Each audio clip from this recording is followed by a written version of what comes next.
Kalp aşırı derecede çarpmaya başlıyor. Nefes alamama hissiyle birlikte bana ne oluyor, ölecek miyim kaygısıyla, yaşam kaygısıyla birlikte başlayan panik hali, panik atak. Bu videomuzda panik atağın nasıl oluştuğu, devamında atakların neden yükselttiği ve bunu çözebilmekle ilgili bilgi ve teknikleri paylaşacağım bu videoda.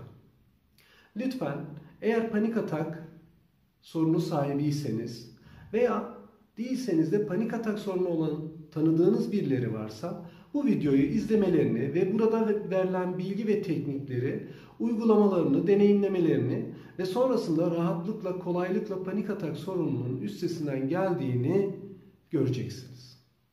Kuantum düşünce tekniği penceresinden bakacak olursak, panik atak sorunu ve atakların oluşması tamamen bilinçaltı düzeyde, geçmişinizde yaşadığınız bir travmadan kaynaklanıyor.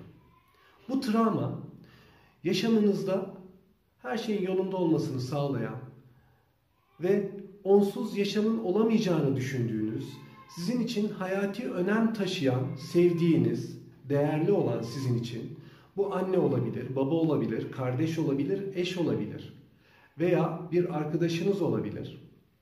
Bununla ilgili kayıplar, ölümler veya ölüm tehlikeleri geçirdikleri anda sizde oluşan yaşam kaygısı, tohum travma oluşur.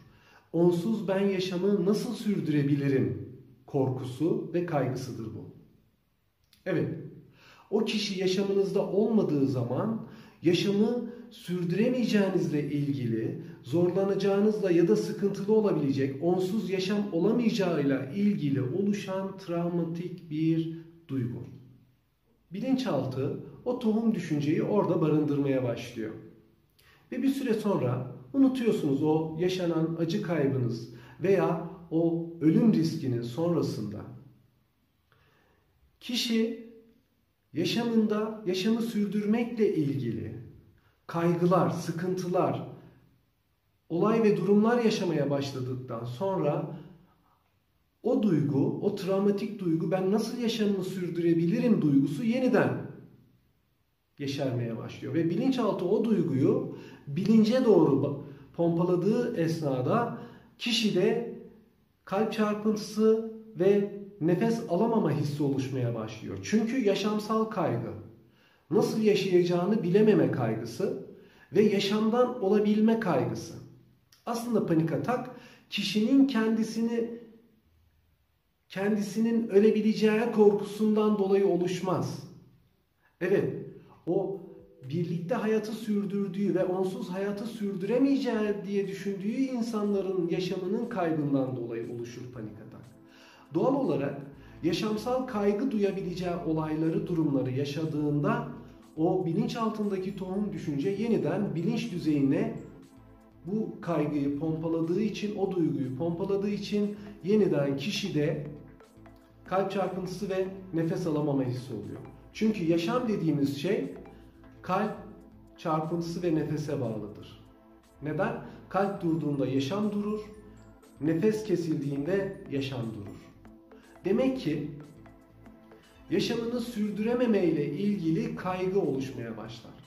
Ve enteresan bir durum, kişi panik atak yaşadıkça, bu ataklar sıklaştıkça kaygı sorunu da yaşamaya başlar.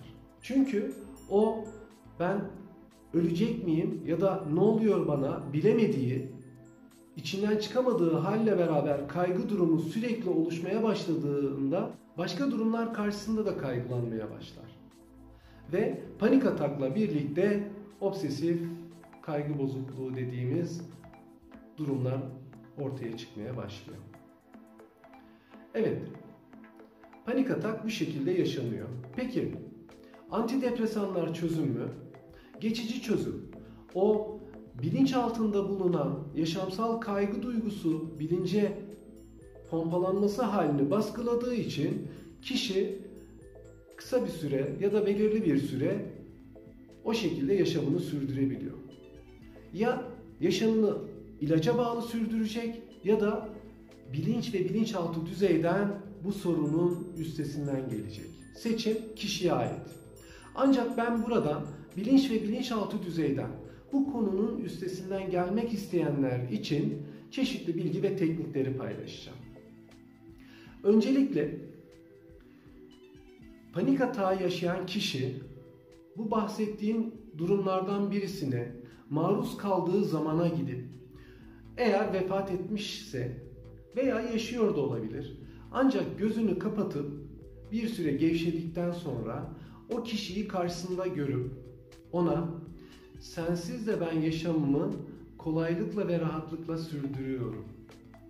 Ben güvendeyim ve yaşamımı konforlu bir şekilde sürdürüyorum diye ona ifade ederek ona bağladığı o yaşam kaygısı duygusundan kurtulabileceği bağlarını koparması gerekiyor. Evet, bunu kısa bir küçük meditasyon gibi gözlerinizi kapatıp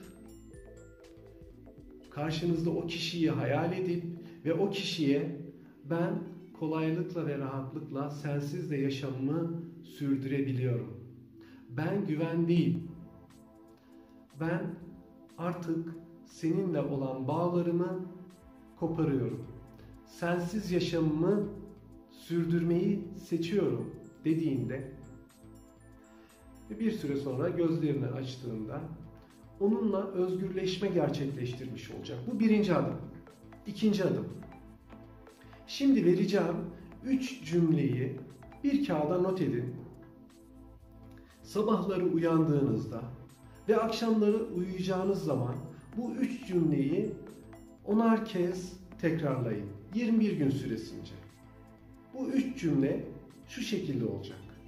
Yaşam sorumluluğumu biliyorum ve alıyorum.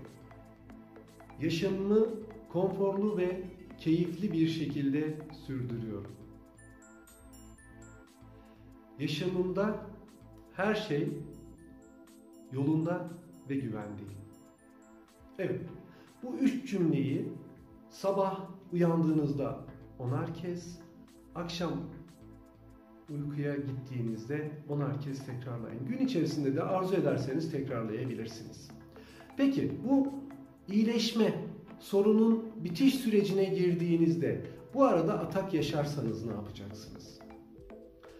O anda gözlerinizi kapayıp 5 derin nefes burundan alıp ağızdan yavaşça verdiğinizde şeklinde gözleriniz kapalı olarak bunu yapın ve nefes aldığınızda geçti, güvendeyim, her şey yolunda. Nefesi verirken panik atağın nefesinizle birlikte içinizden akıp çıkıp gittiğini düşünün. Evet, nefes alırken geçti. Güvendeyim, her şey yolunda. Bunu içinizden tekrarlayın lütfen. Çünkü nefes alırken nefesi kesip bu cümleleri tekrarlamanız gerekecek, olmayacaktır. Nefesi alırken içinizden geçti, güvendeyim, her şey yolunda. Nefesi verirken panik atağın içinizden çıkıp gittiğini düşünün. Panik atak esnasında bunu 5 kez tekrarlayın. Derin nefes alıyorsunuz burnunuzdan ve ağzınızdan yavaşça nefesinizi tekrar veriyorsunuz. Ve 21 gün içerisinde panik atak sorunundan rahatlıkla kurtulduğunuzu ve ilaç dahi kullanmaya ihtiyacınız olmadığını fark edeceksiniz. Ve kaygı halleri içinse lütfen bu durumun geçici bir durum olduğunu ve geçtiğini düşünün. Bunun üstesinden gelebilecek güçte olduğunuzu düşünün. Güvende olduğunuzu ve her şeyin yolunda olduğunu düşünün. Evet, ihtiyacı olanlara ulaşması açısından bu videonun altına yorum ve beğenilerinizi ekleyiniz. Sevgi ve aşkla. Hoşça kalın.